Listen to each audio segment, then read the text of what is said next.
안녕하세요. 저는 현재 서울에 거주 중인 30대 중반의 여자입니다. 친구들이 이곳에 사연을 보내보면 어떻겠냐고 해서 사연을 보내게 되었어요. 제가 오늘 들려드릴 이야기는 사기 결혼에 대한 이야기입니다. 그 사기 결혼을 당한 당사자는 바로 저고요. 사기 결혼을 당한 것도 세상 살아가면서 겪을까 말까한 일이거늘 저는 그 자식이 여자들 뒤통수 치고 다니는 놈이라는 걸 신혼여행 가는 비행기 안에서 알게 되었습니다. 저희가 타고 있던 비행기의 승무원 덕분에 말이에요. 제 사연을 들은 친구들은 너는 진짜 조상이 도왔다라고들 합니다. 대체 어떤 놈이었길래 그런 말들을 한 것인지 궁금하시죠? 아마 지금부터 시작되는 제 이야기를 들어보신다면 여러분도 세상에를 외치실 겁니다. 그럼 지금부터 그 이야기를 시작할게요. 저와 그 자식이 결혼하기 전 저희는 1년간의 연애를 했어요.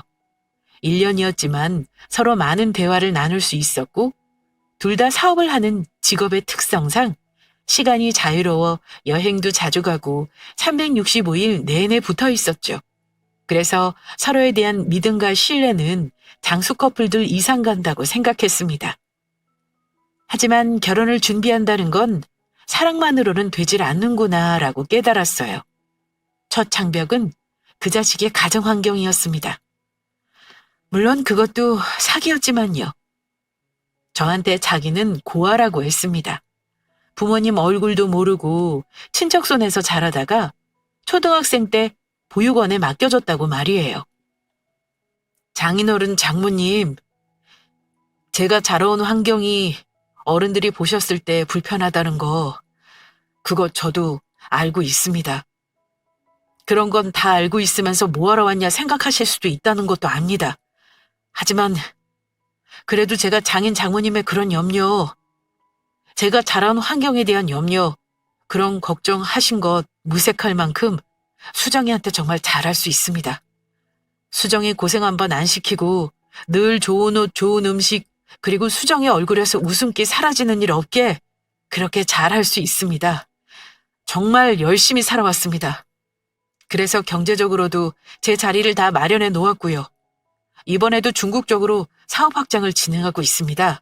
그리고 또, 아이고, 그래. 이 친구 이거 우리가 속물인 줄 알았나 보네. 아이, 뭐, 물론 자네 얼굴 보고 우리가 이 결혼을 허락할지 말지 그걸 정할 생각이기는 했네. 거짓말 아니야. 에헤이, 울기는 왜 울고 그래, 어? 아휴, 서러웠지. 그게 뭔지 나도 잘 알아. 이 집 저 집 옮겨 다니면서 컸지만 어디 하나 마음 둘 곳도 없고 친척이라고 있는 인간들인데 그렇게 눈치밥을 주고 말이야. 나도 다 아네. 참, 나이도 젊은 친구가 혼자서 고생이 많았겠네. 어머머, 아이고, 얘 수정아, 너 아빠 휴지라도 좀 가져다 드려라. 자네 장인 될 분도 자네랑 똑같았어. 혼자서 세상에 살아남아 보겠다고. 이 사람은 자기 성질 못 이겨서 친척집에서 그냥 뛰쳐나와서는 13살부터 혼자 서울에서 별별 일 다 하면서 이 자리까지 온 사람이야. 어떻게 2년이 되려면 된다더니만은 사위랑 장인이 이래저래 대화가 잘 통하겠네. 안 그래요? 그러네. 그만 울어. 내가 그렇게 커서 그런가 우리 수정이는 금지옥엽처럼 키웠어. 자네에 비하면 이 자식이고 우리가 너무 곱게 키워서 자네가 데리고 살면서 이것저것 많이 아니다. 자네가 아마 딸 자식 키우는 기분일 거야. 그래도 우리 수정이가 자기 일 똑부러지게 해내고 어디 가서 예의 없이 굴지도 않고 이 녀석 속도 꽤 깊은 녀석이야. 그러니까 둘이 살면서 서로 모자란 부분, 서로 어려워하는 부분 잘 채워주고 살면 돼. 알겠어? 정말 감사하게도 저희 부모님은 그 사람이 자라온 환경 같은 건 상관없어 하셨죠. 그저 사람의 성실함과 선함만 있으면 된다는 주의셨거든요. 저도 그 사람의 그런 면모에 반해서 연애를 시작한 것이었죠. 경제적으로도 꽤 안정되어 있음에도 불구하고 끊임없이 일에 대해 생각하고 자기 개발에도 게을리하지 않는 그런 모습에 반해서 연애며 결혼까지 하게 된 것이었는데 그게 다 쇼였습니다. 다 거짓말이었고 모든 게 다 계획적이었죠. 결혼식 진행에 있어서도 저희 부모님은 그 자식을 배려해 주셨습니다. 부모님이 안 계시고 친척도 없는 그 자식을 생각해서 스몰 웨딩으로 진행하자고 먼저 말씀해 주셨어요.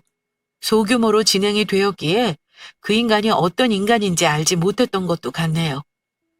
생각해보면 신혼여행지를 정할 때도 이상하기는 했습니다. 아니, 그래도 신혼여행은 해외로 나가야지. 일본 가자니까 일본? 배 타고 가는 거 말고 비행기 타고 좀 멀리 가자고. 오빠, 우리 연애하면서 일본 한 번 나간 거 빼고 어디 나가본 적 있어? 없잖아. 비행기 공포증이 있냐니까는 그거는 또 아니라고 그러고. 뭐야? 오빠 혹시 뭐 나 만나기 전에 만났던 여자가 스튜어디스야? 그래서 나랑 비행기 안 타려고 하는 거야? 어, 맞네, 맞아. 에이, 그게 또 무슨 소리야. 우리가 애도 아니고 내가 설령 그런 일이 있었다고 해도 그런 것 때문에 비행기를 안 타겠어? 그런 게 아니라 그래, 오빠랑 나 애 아니야. 어? 그리고 진짜 그렇다고 해도 나 그런 거 신경 안 쓰니까. 무조건 신혼여행은 발리로 가. 발리까지 배 타고 갈래? 뭐 신혼여행 하러 가는 데만 몇 개월 걸릴 거야? 그런 거 아니잖아. 오빠, 나는 결혼식은 작게 하든 크게 하든 아무 상관 없었어. 그거 알지? 그런데 신혼여행은 딱 한 번이잖아. 아니야? 나 신혼여행은 절대 포기 안 해. 나도 오빠랑 비행기 좀 타보자. 어?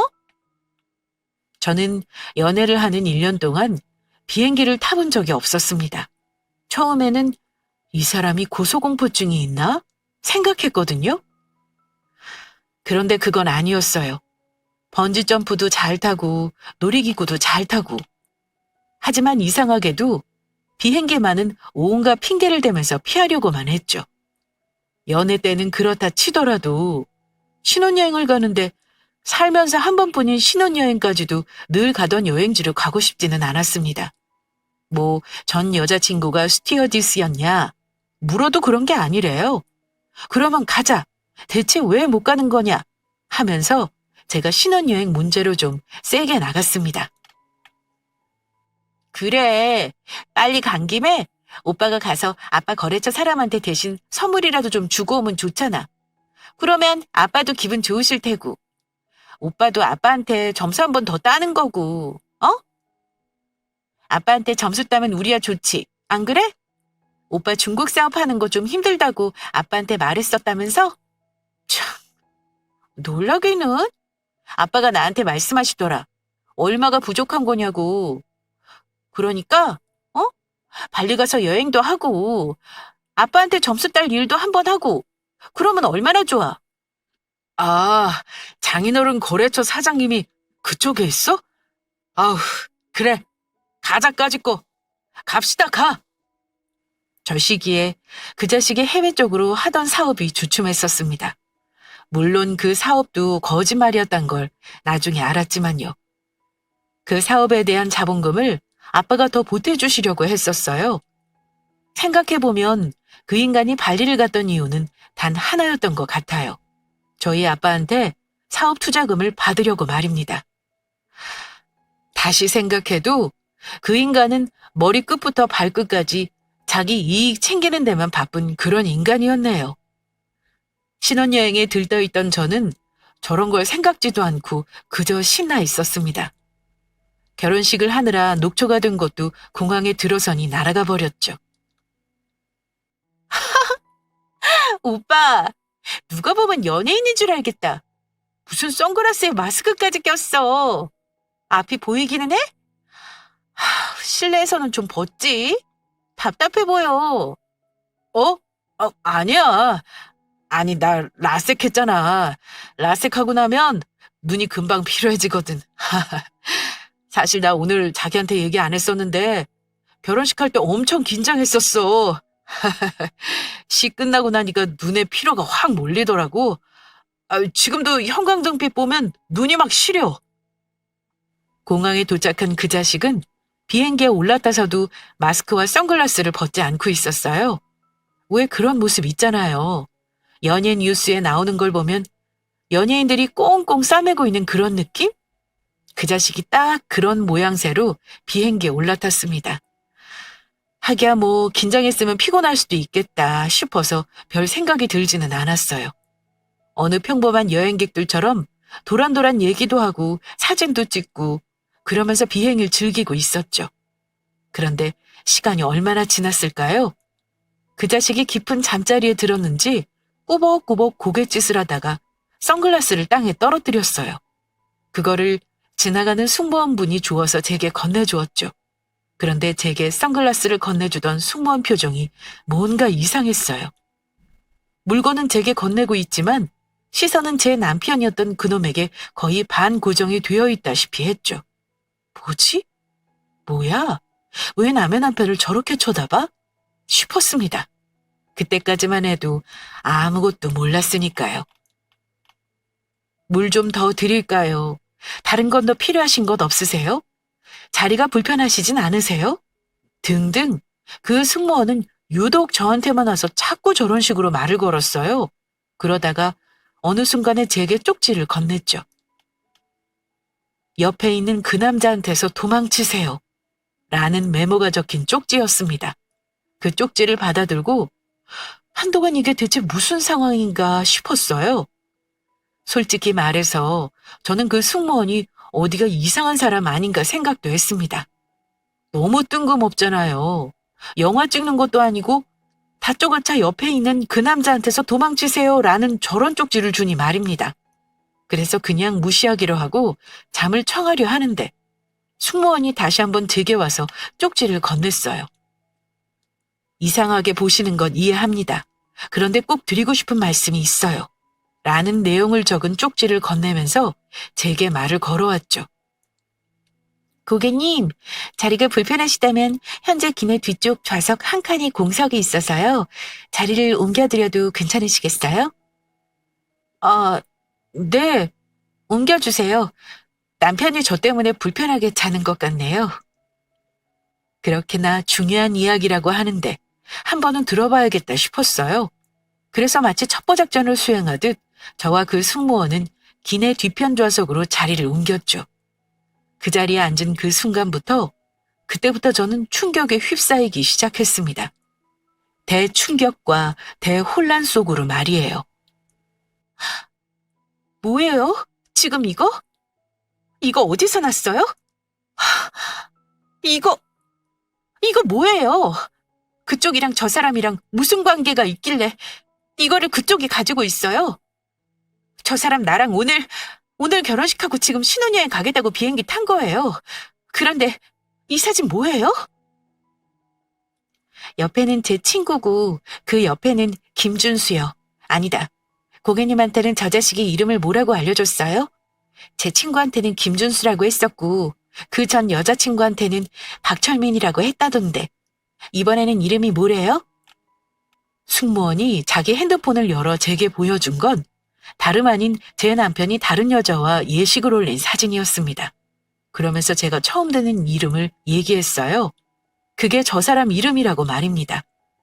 김준수, 박철민, 저는 다 처음 들어보는 이름이었어요. 제가 알고 있는 그 사람 이름은 서지호였으니 말입니다. 분명히 내 두 눈으로 보고 있는 게 맞는데 내가 뭘 보고 있는 거지? 라고밖에 생각이 들지 않았어요. 여러분도 한번 상상을 해보실래요? 여러분이 사랑하는 남자가 결혼까지 한 남자가 이름도 다르고 심지어는 나 아닌 다른 여자와 결혼했다는 사실을 알게 되었다면 어떻게 대처할 수 있을까요? 저는 기내 뒷좌석에 앉아 이게 뭐예요라는 말밖에 할 수가 없었습니다. 그 뒤에 이어지는 말들은 더욱 충격적이었죠.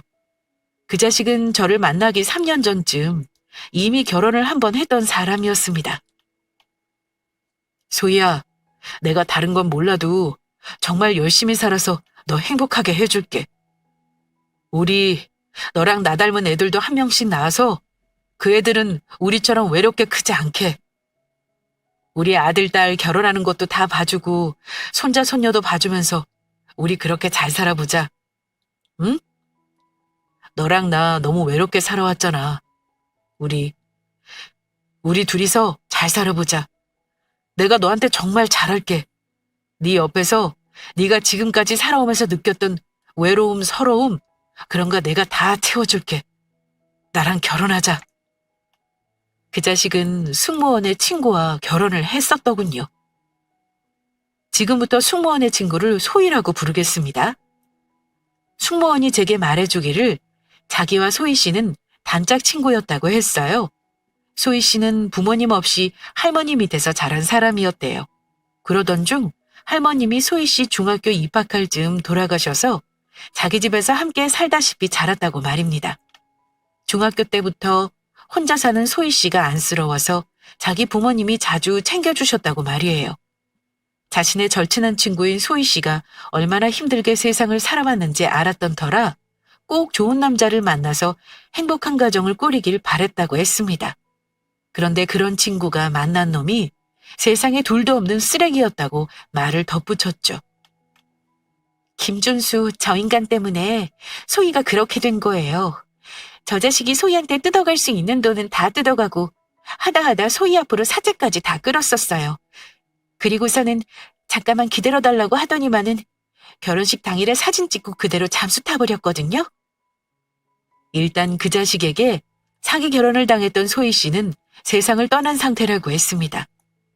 그 자식이 저지른 일에 허덕이다가 스스로 세상을 떠났다고 말이에요. 그 인간이 소희 씨한테 한 짓은 정말이지 사람이 하지 말아야 할 짓이었습니다. 자기를 진심으로 사랑해주던 사람한테 할 짓은 정말 아니었어요. 자세한 상황을 들으면서 저는 손을 덜덜 떨 수밖에 없었습니다. 그 자식은 처음부터 소희 씨한테 돈을 뜯어댈 목적으로 접근했던 거였어요. 일부러 가족이 없는 소희 씨를 노린 거였죠. 그 자식은 소희 씨 앞에서 늘 불쌍한 척 돈 이야기를 꺼냈다고 했습니다. 소희야, 나 배라도 탈까 봐. 원양어선 타면 그래도 목돈 만들 수 있대. 바다에서 한 1년이나 2년 정도? 너, 나 그 정도 기다려줄 수 있어? 아니야. 나 진심으로 너한테 물어보는 거야. 그렇게 쳐다보지 마. 내가 가진 게 없어서 그래. 너 그런 거 알아? 내 눈에 내 앞에 막 기회가 그렇게 보이는데 내가 부모도 없고 가진 거라고는 몸뚱아리밖에 없어서 그 기회를 못 잡아. 돈 몇천만 있으면 나 진짜로 남들 보란 듯이 일어서서 잘할 수 있을 것 같거든? 그런데 이 망할 놈의 세상이 나한테는 기회조차를 가질 수 없게 하는 거야.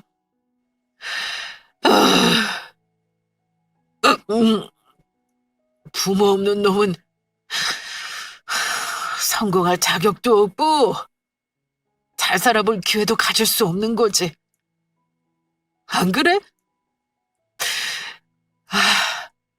그래서 이런 생각하다 보면 너랑 내가 헤어져야 하는 게 아닌가 싶다. 또 왜 그래? 굳이 크게 돈을 벌어야 해? 그렇지 않아도 괜찮지 않을까, 오빠? 나는 그냥 오빠랑 나랑 지금처럼 일하면서 남들 버는 것처럼 평범하게 돈 벌고 그 돈으로 우리 둘이 살만한 집 구해서 살면서 그냥 그렇게 평범하게 살아도 충분히 좋을 것 같은데. 오빠가 그랬잖아. 우리는 평범하게 사는 게 꿈인 사람들이었을 거라고. 나는 있잖아. 오빠랑 결혼해서 평범하게 둘이 돈 벌고 나중에 우리 애들 낳고 그냥 그렇게 평범하고 소소하게 살고 싶어. 돈 때문에 왜 그렇게까지 오빠가 힘들어하는 건지, 그리고 오빠 자꾸 그런 생각하면서 우리가 헤어져야 한다 만다 그런 얘기하는데 나 그런 얘기 듣는 것도 너무 속상해. 어? 야, 소희야. 소희야, 이게 현실인 거야. 어? 이게 현실이라고. 너 그런 생각 안 해봤어? 왜 너랑 내 부모들이, 우리 부모라는 인간들이 우리를 그렇게 나몰라라 하고 내다 버렸을까? 뭐 그런 생각 안 해봤어? 그 인간들 말이야. 아무 생각 없이 가진 것도 없는 인간들끼리 그냥 자기들끼리 좋다고 만나서 애 덜컥 가져놓고 책임 못 지겠으니까. 자기들 입에 풀칠하기도 바쁜데 애 새끼까지 낳아서 기를 자신이 없으니까 낳아놓고 그냥 우리 버린 거야. 어? 평범? 평범하게 사는 거 좋지. 좋아. 그런데 너랑 나랑 지금 이 상태로 결혼해서 애 낳으면 우리가 과연 평범하게 살 수 있을까? 응. 내가 장담하는데 우리도 결국은 우리 버린 부모들 모습 그대로 뒤따라가는 거야. 내가 그게 싫어서 어떻게든 돈 벌어보려고 하는 거라고. 지금 같아서는 있잖아. 돈 많은 여자가 나한테 결혼이라도 하자 했으면 좋겠어. 서운해? 서운해도 어쩔 수 없어. 너나 나나 이렇게 거지같이 사는 거 그거 쉽잖아. 안 그래? 그래서 뭐를 어떻게 하려고 하는 건데? 어? 원양어선? 그게 뭐 쉬운 건 줄 알아? TV에서 나오는 것만 잠깐 봐도 그거 보통 일 아니야. 너무 위험하다고. 오빠, 그렇게 극단적으로만 생각하지 말고 다르게 좀 생각해보자. 어? 하다못해 은행에서 대출을 받아도 되는 거잖아. 대출 좋지. 그거는 너같이 회사 다니는 사람한테나 가능한 거고. 나같이 여기저기 떠돌면서 돈 버는 놈한테는 대출도 안 나와. 내가 대출이 나왔으면 진작에 그 돈 가지고 어떻게 사업이라도 해봤겠지. 나라고 그런 거 안 알아봤을 것 같아? 소희야, 오빠가 진짜로 숨쉴 구멍이 없다. 급값 몇천 못 구해서 이렇게 빌빌거리고 있는 나 자신이 너무 싫어. 나 있잖아. 가끔 공중 화장실 가면 장기 삽니다 뭐 이런 거 붙어 있는 거 있잖아. 그거를 한참 동안 쳐다봐. 내 몸은 얼마나 사줄까? 막 그러면서 오빠 미쳤어? 그런 생각하지도 마. 미쳤나 봐 진짜. 얼마가 필요한데? 어? 내가 대출 이런 거 알아본 적 없어서 내 앞으로 얼마가 나올지 그건 나도 몰라. 그런데 일단 오빠가 얼마 필요한지 말해줘봐. 내가 한번 알아볼게. 이상한 생각하지도 말고 무슨 그런 소리를 해. 승무원이 말하기를 그 자식은 틈만 나면 소희 씨한테 원양어선이라도 타야 할 것 같다. 장기라도 팔아야겠다. 뭐 그런 소리를 하면서 협박을 했대요. 소희 씨는 말할 사람이라고는 절친한 자기밖에 없어서 그 자식한테 그런 이야기를 들은 날이면 자기 앞에서 펑펑 울었다고 했습니다. 오빠가 속상해하는 걸 보는 게 너무 괴롭다면서 말이에요. 제가 몇 번이고 헤어지라고 했었어요. 너 그런 인간 계속 만났다가는 네 인생 망가질 것 같다고요. 그런데 소희가 그놈한테 제대로 꼬임을 당한 상태라. 멍청한 기집애. 소희 걔요. 그 자식 때문에 대출이란 대출은 다 받았었어요. 처음에는 은행 대출로 가다가 나중에는 2금융권, 그 다음에는 3금융, 그 다음에는 사채까지. 김진수 저 자식 때문에 소희 인생이. 그런데 저 자식 끝도 모르고 계속 소희한테 대출 받아달라고 했어요. 그것 때문에 소희 걔 잘 다니던 은행에서도 잘리고, 그러면서도 그 멍청한 기집애 저 자식 말에 계속 휘둘리면서 온갖 고생 다 하고. 저 자식 있잖아요. 소희가 헤어지자고 얘기하거나 대출금 갚는 거 혼자서는 너무 힘들다고 좀 도와달라고 하면 또 협박했어요. 소희 씨는 그 못된 놈과 만나면서 자기 인생을 버렸다고 했습니다. 너무 좋아했기에 그랬던 것일까요?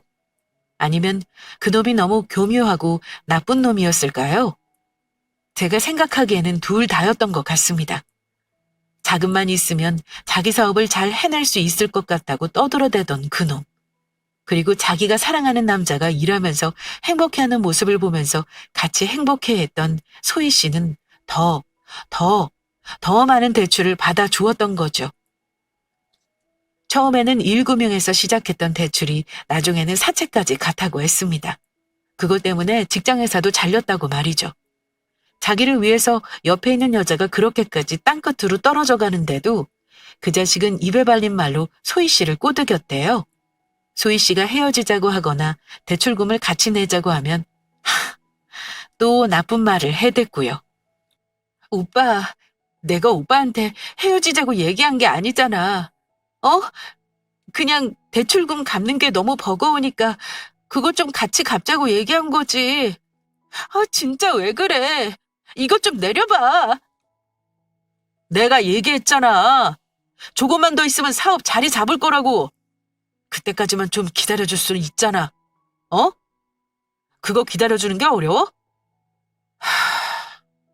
소희야, 나 이번 것만 잘 되면 우리 결혼식도 번듯하게 할 수 있고 너랑 내가 그렇게 원했던 대로 남들처럼 우리도 평범하게 살 수 있어. 어? 아, 그래. 네가 그렇게 힘들면 내가 돈 갚아줘야지. 내가 어디 나가서 신장이라도 떼고 팔고 올게. 아, 아니다. 네가 그렇게 불안해하지 않으려면 신장 내다 파는 것 가지고는 안 되겠네. 내가 나가서 내 몸뚱아리에서 뗄 수 있는 거 다 떼서 그 돈 너 줄게. 그러면 되겠네. 오빠, 어디를 가? 왜 자꾸 그런 소리를 해? 알겠어. 알겠다고. 내가 마저 알아서 해볼게. 어? 내가 해결해 볼 테니까 그런 소리 좀 하지 마. 내가 잘못했어. 내가 좀 더 기다릴게. 그래, 소희야. 나 조금만 기다려줘. 어? 오빠가 나 혼자 좋다고 돈 버는 거야? 아니잖아. 너랑 나, 우리 둘이 잘 살아보려고 내가 일 벌린 거 아니야. 그러니까 조금만 믿고 기다려줘. 이제 진짜 얼마 안 남았어. 오빠가 소희 너 얼마나 사랑하는지 알지? 우리 잘 살 수 있어. 늘 저런 식이었다고 합니다. 저 이야기를 듣는데 어느 순간에는 소희 씨한테도 화가 났어요. 왜 저런 인간을 끝까지 믿었던 건지, 왜 저런 인간한테 바보같이 당했는지 말입니다. 그러던 중 어떻게 저렇게 결혼식까지 올리게 되었대요. 소희 씨는 자기 인생의 가장 행복이라던 그 순간을 그놈은 소희식에서 벗어날 기회로 여겼던 거죠. 신혼여행, 소희도 엄청나게 가고 싶어 했어요. 그런데 김준수가 자기 사업자 무조건 식 마치고 바로 해외로 나갔다 와야 한다고 소희한테 얘기한 거죠. 그렇게 얘기하는데 소희가 억지로 신혼여행 가자고 했겠어요? 소희 성격상 알겠다고. 저 자식이 일하는데 자기가 방해되면 안 된다고 생각했겠죠. 그래서 식 마치고서는 신혼여행도 못 가서 그냥 소희 혼자 신혼집에서 기다렸어요. 그런데 그때부터 저 자식이 잠적한 거죠. 결혼식 이후로 연락처 싹 바꾸고 어디로 간 건지 알 수도 없게 꼭꼭 숨어버려서 소희, 그 멍청한 기집애 혼자서 속병 났었어요. 그 자식이 분명히 식 마치고 나서는 대출금도 싹 갚을 수 있다고 했는데 거짓말 한 거죠. 그냥 소희한테 다 떠넘기고 나른 거예요. 그 신혼집도 그 자식이 단기 계약으로 한 달만 계약한 거였던 거라 쫓겨나다시피 나와서 급하게 단칸방구에서 살고 못 견딘 거죠. 생각해보세요. 하루가 멀다고 아침에 눈 뜨면 독촉 전화가 몇십 통이 쌓여있고 독촉 문자는 끝도 없이 오고 그 자식은 어디 있는지도 모르겠고 소희 성격상 남한테 부탁도 못해요. 피해주는 걸 싫어하는 애라서 저한테라도 말했으면 부모님이랑 제가 나서서 어떻게든 도왔을 텐데 말도 안 하고 나쁜 기집애. 그렇게 그냥 갔어요. 말도 안 하고. 그래서 아까 저 자식 얼굴 보자마자 고객님한테 바로 쪽지 준 거예요. 소희 같은 사람 더 안 나왔으면 좋겠어요. 비행 내내 저는 소희 씨에 관한 이야기를 들었습니다. 소희 씨가 세상을 떠난 것에 대해 죄책감, 그리고 알 수 없는 죄책감을 짊어지고 있었던 승무원은 제게 이런저런 사진과 녹음 파일을 보내주었어요. 사진에는 그놈이 소희 씨와 나눴던 대화 내용, 결혼 사진, 소희 씨 핸드폰에 남아있던 그놈의 흔적, 그리고 소희 씨가 녹음해 두었던 그놈과의 통화 내용, 이 모두 담겨 있었죠. 그 승무원은 자기 친구 죽음에 대한 책임을 묻기 위해 이래저래 고군분투를 했었더라고요. 그렇게 그놈의 흔적을 찾고 또 찾던 중 그놈이 소희 씨를 만나기 전에 만났던 여자와도 연락이 닿았던 거죠. 소희 씨뿐 아니라 그놈은 자기가 만난 여자들한테서 금전적인 피해를 일으킬 대로 일으키고 도망 다녔던 겁니다. 저를 만나기 이전에 만난 여러 여자한테서 돈을 뜯어내고서는 저를 만날 때 자기가 자수성가한 사업가인 척 제게 접근을 했던 거죠. 저는 그 승무원과 연락처를 교환했습니다. 그리고 그놈의 연락처, 사업장 주소지까지 공유했죠. 그 내용을 다 들은 제가 그놈과 함께 살 수는 없잖아요. 그리고 무엇보다도 그 몇 시간 안 되는 짧은 대화였지만 저는 소희 씨에 대한 책임감을 느꼈습니다. 어쩌면 자신과 같은 피해를 보지 않길 바라는 소희 씨의 마음이 저를 당신 친구가 있는 그 비행기에 타게 한 건 아닐까 생각도 들었죠. 이놈과 헤어져야 한다. 그리고 죗값을 받게 해야 한다.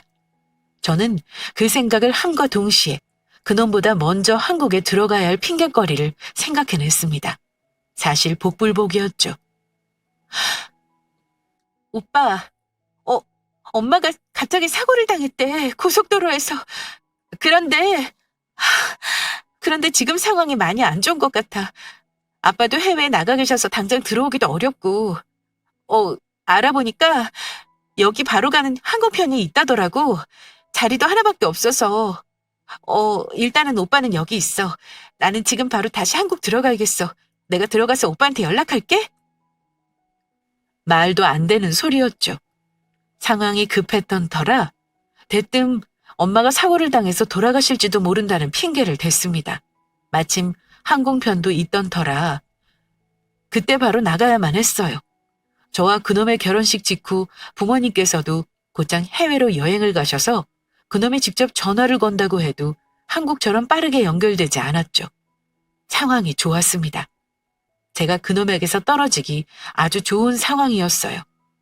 어차피 저희 아버지의 투자금 그리고 제가 가진 부유한 환경을 보고 결혼한 그놈은 거짓으로 놀란 척 연기만 할 뿐 혼자 한국에 들어간다는 저를 따라 나설 의욕도 없어 보였어요. 그렇게 저는 그놈과 떨어져 먼저 한국에 들어오게 되었습니다. 천만다행이죠. 혼인신고도 하지 않은 상태였으니 말입니다. 저는 그 승무원과 같이 한국에 들어오게 되었어요. 상황이 이렇게까지 척척 맞아떨어지는 걸 보면서 저는 더더욱 소희 씨가 도와주는 거다라는 생각을 할 수밖에 없었죠. 혼인빙자 사기죄, 혼인 취소 소송 등등.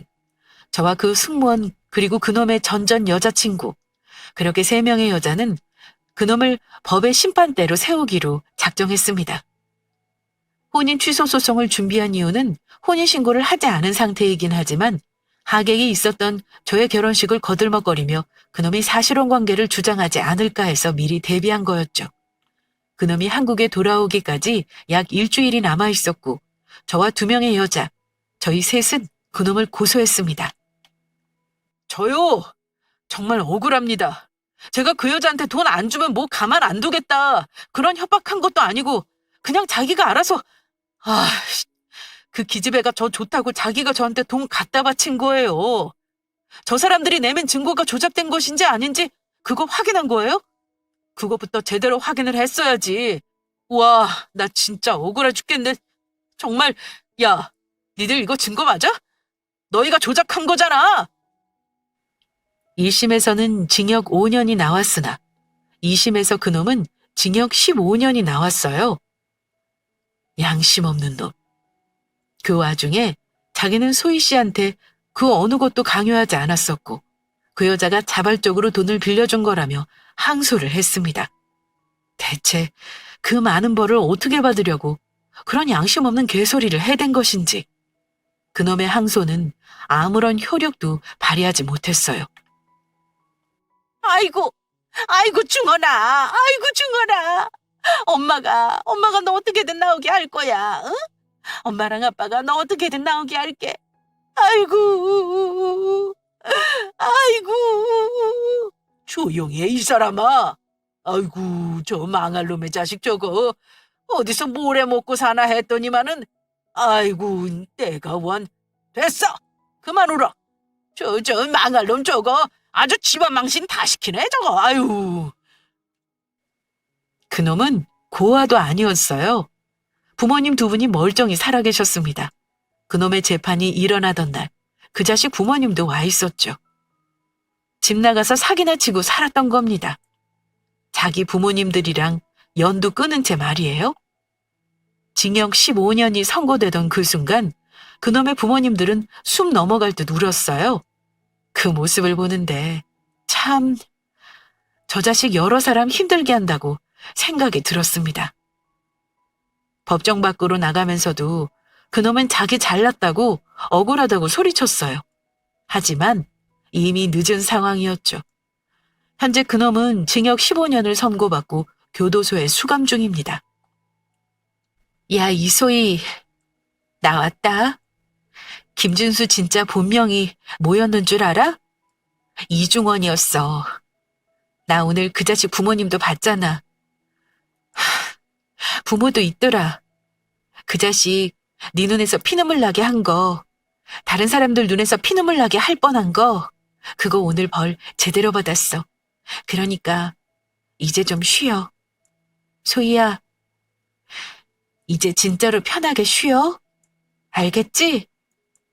너 억울한 거 내가 나서서 이분들이랑 같이 풀었으니까. 이제는 나 좀 보러 와, 알겠어? 나 너 보고 싶어. 우리 엄마 아빠도 너 보고 싶대. 나는 아니더라도 우리 엄마 아빠 꿈에라도 좀 놔라. 알겠어? 보고 싶어, 소희야. 저와 승무원 그리고 그놈의 전 여자친구, 저희 부모님은 그놈의 징역이 확정되던 그날 소희 씨가 있는 봉안당에 갔어요. 소희 씨에게 고맙다는 인사를, 그리고 이제는 편히 쉬라는 말을 하기 위해서 말입니다. 소희 씨, 얼굴 한번 본 적은 없지만 정말 고마워요. 소희 씨 덕분에 제 인생 구했어요. 정말 고맙습니다. 소희 씨가 이중원 그 자식 만나면서 받은 상처를 얼마나 해결해 드린 건지, 혹여나 조금도 해결을 못 해드린 건 아닌지, 저랑 다른 사람들이 그놈 벌받게 한 게 얼마만큼 소희 씨 마음을 풀어드릴 수 있을지는 모르겠습니다만, 그냥 제가 바라는 건 소희 씨가 정말 행복했으면 좋겠다, 그 마음뿐이에요. 정말 고마워요. 정말 고맙습니다. 소희 씨 정말로 편하게, 행복하게 그곳에서 소희 씨가 늘 말했던 것처럼 평범하고 행복하게 살았으면 좋겠어요. 소희 씨, 늘 행복하세요. 정말 고마워요. 처음 보는 소희 씨의 얼굴. 봉안당에 있는 작은 유리칸 한 칸에 놓여있는 소희 씨는 작디 작은 도자기 안에 있었습니다. 작은 칸 하나가 소희 씨의 공간이었죠. 작은 유리 한 구석에 붙어 있는 소희 씨의 이름, 그리고 그 안에 아기자기 놓여 있는 소희 씨의 흔적. 사진 속 소희 씨의 얼굴은 참 밝고 환했습니다. 딱 봐도 알 수 있었어요.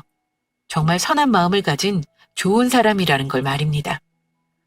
처음 보는 얼굴인데 이상하게 눈물이 났어요. 소희 씨에게 고맙다, 편히 쉬셔라 라는 인사를 하는데 눈물이 흘렀죠. 저희 부모님 역시 감사 인사를 전하면서 함께 눈물을 흘리셨어요. 이제라도 푹 쉬어라, 마음 편히 쉬어라라고 말씀하시면서 말입니다. 이번에도 곧 있으면 다가올 소희 씨의 기일에 부모님과 함께 찾아가기로 했어요. 소희 씨가 좋아했다는 프리지아 꽃 사들고 가기로 했죠. 앞으로 얼마나 더 찾아가게 될지는 모르겠지만 이 사연을 마무리하면서 다시 한번 소희 씨한테 고맙다고 인사를 하고 싶어요. 정말 고맙고 그곳에서는 마음 편하게 그리고 좋은 사람들과 함께 행복한 삶을 살라고 말입니다. 정말 감사합니다. 덕분에 제 인생을 구했어요.